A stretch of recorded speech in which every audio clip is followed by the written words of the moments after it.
Hi అందరికీ పురాణ విజ్ఞానం ఛానల్కి స్వాగతం. ఈరోజు మనం హోలీ ఎందుకు సెలబ్రేట్ చేసుకుంటారో చూద్దామా? మీరు నా ఛానల్కి కొత్తగా వచ్చినట్లయితే నా ఛానల్ని సబ్స్క్రైబ్ చేసుకోండి. ఇంక లేట్ చేయకుండా వీడియోకి వెళ్ళిపోదాం. హోలీ ఎప్పుడు సెలబ్రేట్ చేసుకుంటాం? ప్రతి సంవత్సరం వింటర్ అయిపోయాక సమ్మర్ సీజన్ స్టార్ట్ అయ్యే ముందు ఫుల్ మూన్ డే అంటే పౌర్ణమి రోజున సెలబ్రేట్ చేసుకుంటాం. హోలీ ఎందుకు సెలబ్రేట్ చేసుకోవాలో ఇప్పుడు మనం మాట్లాడుకుందాం. పూర్వం హిరణ్యకశిపుడు అనే రాక్షసుడు ఉండేవాడు. తనకి కొన్ని వరాలు ఉన్నాయి.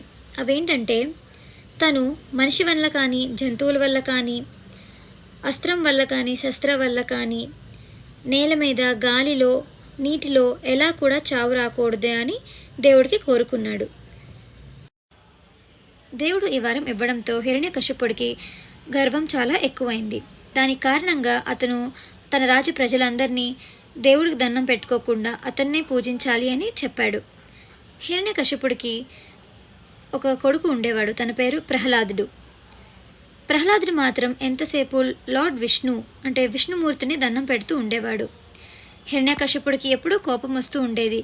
ఎందుకంటే తన రాజ్య ప్రజలను ఎవరిని తనను పూజించమని చెప్పాడు.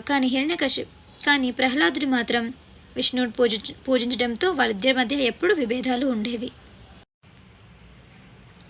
అలా ఎన్నిసార్లు హిరణ్యకశిపుడు చెప్పినా ప్రహ్లాదుడు వినకపోవడంతో ప్రహ్లాదుడికి చాలా క్రూరమైన శిక్షలు విధించారు.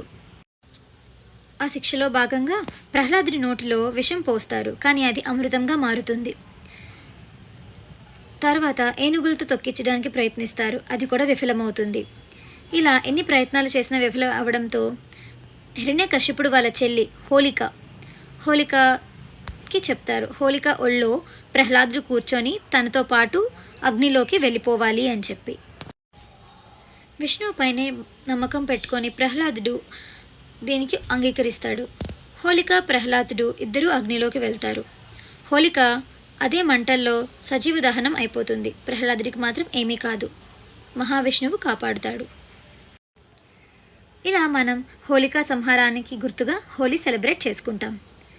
తర్వాత మహావిష్ణువుకి ఇంకా కోపం వచ్చి నరసింహస్వామి రూపంలో అంటే సగం మనిషి సగం సింహం రూపంలో వచ్చి హిరణ్యకశిపుణ్ణి ఇంటి బయట ఇంటి లోపల చంపలేం కాబట్టి గడప మీద మరియు గాల్లో నేల మీద చంపలేం కాబట్టి హిరణ్యకశిపుడి ఒళ్ళో పెట్టుకొని సంహరిస్తాడు. అలా హిరణ్యకశిపుడి కథ ముగిసింది. ఇందుకేనండి మనం హోలీ సెలబ్రేట్ చేసుకుంటాం.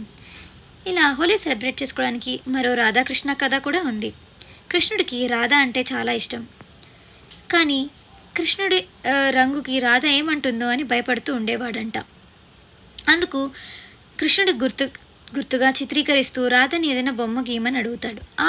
ఆ అంశంలో తను అన్ని రంగులతో గీస్తుంది. అందుకే మనం హోలీ సెలబ్రేట్ చేసుకుంటామని కూడా చెప్తూ ఉంటారు. ఇంతేనండి నాకు తెలిసిన విశేషాలు. ఇంకేమైనా ఉన్నాయా మనం హోలీ సెలబ్రేట్ చేసుకోవడానికి? తెలిస్తే కింద కమెంట్ సెక్షన్లో కమెంట్ చేయండి. ఇంకో వీడియోలో మళ్ళీ కలుద్దాం. Bye bye.